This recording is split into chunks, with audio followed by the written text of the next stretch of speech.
people in government, but equally so by people in business. I dare say this because once upon a time, sir, ladies and gentlemen, I was part of the business community.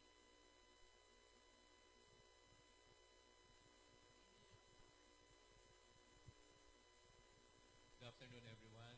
My question is, how can government and industry or business work together so that benefits from technology can hasten and grow, particularly in the regions? Excuse me, I'm Menchu Sariña. I'm representing Phoenix. I just want to go back to the statement of Secretary Tugade. I think yesterday it was also mentioned about, this is a long-term solution. But everything actually boils down to moral fiber. I think we have to start with education, training our children. Formative years are 1 to 10 years old. If you go to other countries like Japan, honesty is inculcated in the children. It's long-term. So we have to get people, even in government or in any other institution, that has good moral fiber. And it starts with good education and in the family. I think, we think about business, we think about all other things, but it really boils down to education and bringing our children the right way. Just a comment. Thank you, ma'am. I agree, ma'am, 100%. When I joined Clark, pardon me for talking about my experience, because these are valid experiences. True. When I joined CDC, my first act of business was not to tell them what my plans and programs were, for the very simple reason that I did not have any program or plans at that time, because I never knew I will be appointed to the Clark Development Corporation. So what was the first agenda of business? It was all about culture, values, and ways of doing things. For several months I said, you better not be late. The name of the game is punctuality. I do not believe in the so-called Filipino time. Observe that, you'll get it from me. I said, this is government service.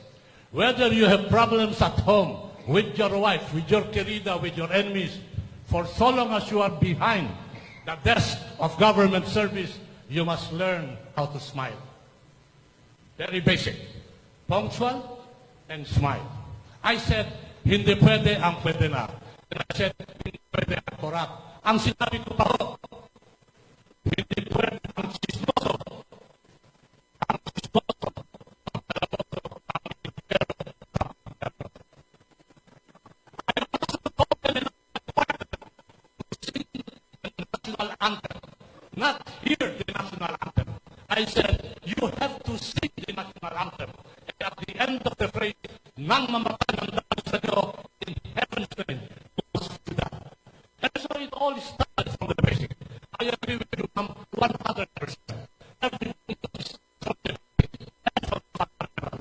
And from the fundamental, the basic, we can progress and you can grow after having a culture, a habit.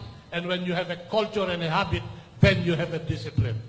And right now we are talking of discipline of honesty.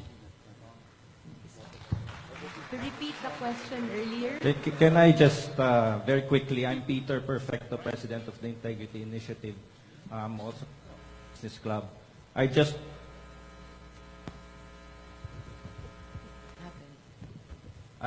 want to confirm that I sang the national anthem with the incoming Secretary Tugade when invited Integrity Initiative to the Clark Development Corporation, where he required every employee to recite also the Integrity Pledge as well, and to sign the Integrity Pledge. And maybe that is the challenge to us today.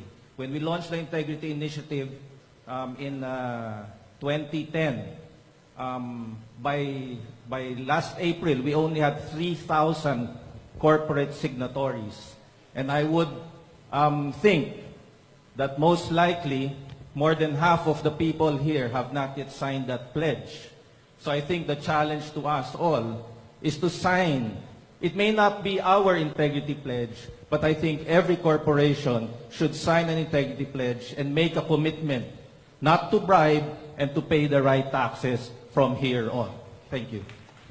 May we, to repeat the question a while ago. Thank you very much. Thank you very much. Please sign that. The pay the taxes bit. Thank you. Does anyone have an answer for the question on technology and Here, rural development? here. Which one? Middle back. Okay. Sir, please state your name and your industry. René Moerman, I'm Dutch, and that's why I have to correct your remark treating the Dutch, because in Holland we say, go in American. So, a small detail, because in Holland when we go out we share the cost. Somebody is paying for the group because you like to do that. And when we go, we pay separate, we go American. So, one small thing, but back to your question about implementing all kind of technology. Well, the thing is, we live on a global world. Know-how is everywhere available, but my experience in general here in the Philippines, they don't want to pay for consultancy. They don't want to pay for know-how. So create a budget to hire know-how. It's everywhere around. And don't reinvent a wheel. That's useless. Thank you, sir. And we would like Lady. to acknowledge the presence of Secretary Mark Villar, the DPWH. Miss, the middle, on the back. Just a minute. Assistant. Dan Lachica, representing the electronics industry, addressing the question of Secretary de la Peña.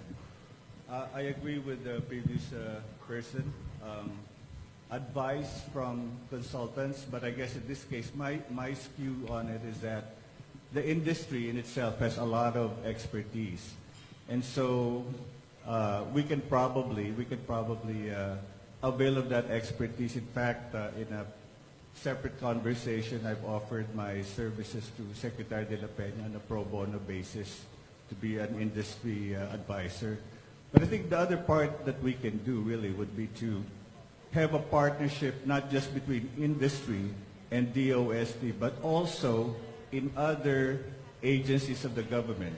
What do I mean? For example, if there are companies that are willing to donate equipment and even technology to the academe, which should be a partner in this endeavor also, then maybe the Department of Finance can look at how to incentivize that and not penalize the company.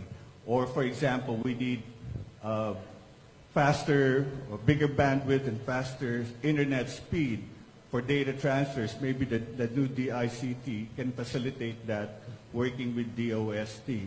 So in essence, I think it's going to need partnership among not just the industry, academe, and government, but specifically the government agencies working with each other.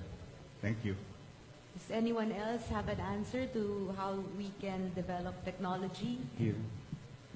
Sir. All right. I'm Dr. Carl Balita. Sir, I have hosted a show in DZMM ABS-CBN for 16 years. And there is a program that I love to recommend that you intensify as the new DOST Secretary, and that's the setup, the Small Enterprise Technology Upgrading Program of the DOST. I have been witness to how the micro and small enterprises are assisted with technology. However, the coming of Secretary Mon Lopez, who is also a champion of small and micro, should realize that even if the micro and small enterprises are upgraded in terms of their technology, there comes the need to improve the market and the market reach. The DTI's effort of creating only trade fairs for some orgasmic sales does not sustain it. And I am therefore proposing, sir, you may look at the One Store project of the DOST, which is now trying to create a hub for all the DOST setup assisted projects all over the country. The encounter that I had with the micro enterprises when they guest in my show is fine. They already have their technology with them, but they're still groping in the dark for the markets that they can reach not only in their areas, but also in the country and the ASEAN. That's my answer to it. Thank you very much, Pa. I hope you will sustain the one store and the setup project of the DOST. Thank you. Anyone else?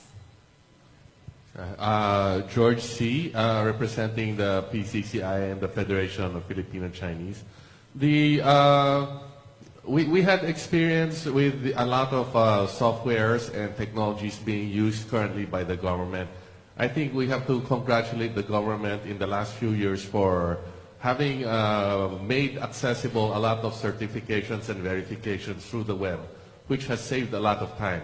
But on the other hand, a lot of the agencies, there is no standards or benchmarks for the way the softwares that they put in, so that they do not communicate. And each of them have to be repeated, even within the same agency. And it's taking a lot of time, a lot of money, and they're charging this for. It has been very useful if we can standardize this between the different agencies, which I guess the DICT is good for. Second is making accessible these informations to the public, and actually money can be made because businesses are willing and people are willing to be charged for these services, as long as it's not too much. Third point I would like to make is that information itself is not is useful in increasing efficiency and preventing corruption to some extent. But to a lot of extent, apart from the information, maybe we can create incentive and disincentive structure. Because even if you go after the personnel or organization that is deliberately delaying something, if we don't have benchmarks, so they can take forever and the cost to business is very extensive. And there's no disincentive because the worst they get is a slap in the wrist. No, in some countries, I don't know in what form, but government or the people involved, if it appears to at the level of negligence, then they have to take some sort of liability or share some of the cost of that delay. But just to point out that the incentive structure is also important. Thank you. Can I go back to the comment on education? I quite agree that education is very, very important. But I think we also appreciate the fact that education is not only the responsibility of the formal education system set up by the government. Education of a child starts in the home, in churches, in institutions, and also education is transmitted by the elders to the younger members of society, in the family, in the schools, and in the offices. I would like to emphasize this because sometimes if a catastrophe occurs, we say the children were not educated anymore about climate change. If there is graft and corruption, they are not educated about graft and corruption. If a certain candidate gets so many million votes, it's the fault of education. Or if they are not healthy, it's the fault of education. But education is our responsibility as a society. We help educate each other, and only the role of government is to provide the formal system. I'd also like to point out that there have been reforms in the education sector which have been going on since 2012 with the inclusion of kindergarten into the formal curriculum, and in 2013 with the provision for the senior high school. And this has been going on, the changes of the curriculum, etc.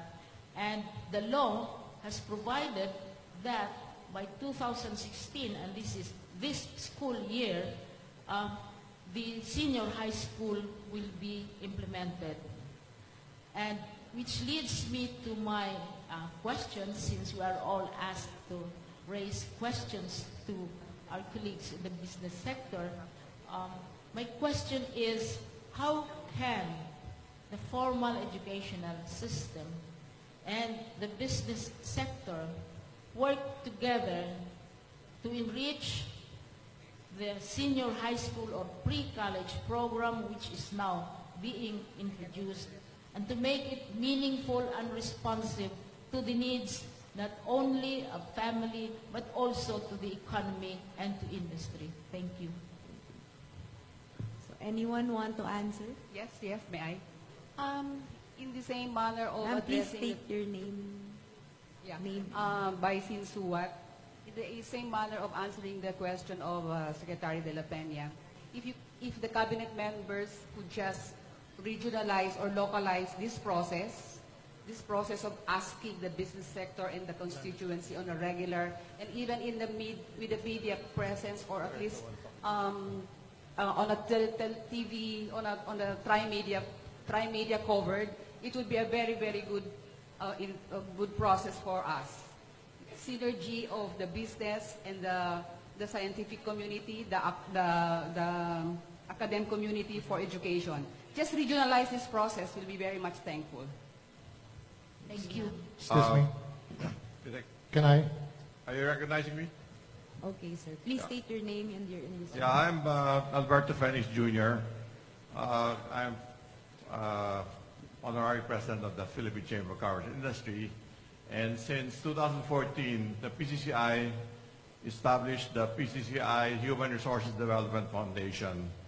And we have been working with the Department of Education and with TESDA precisely on trying to bring in business into the education and training system, and that they should be more active in it. And right now, in terms of the senior high school program, we have done some pilot projects in Cebu and in Batangas and in San Pedro, Laguna, on trying to put in a dual training system in the senior high school grades 11 and 12.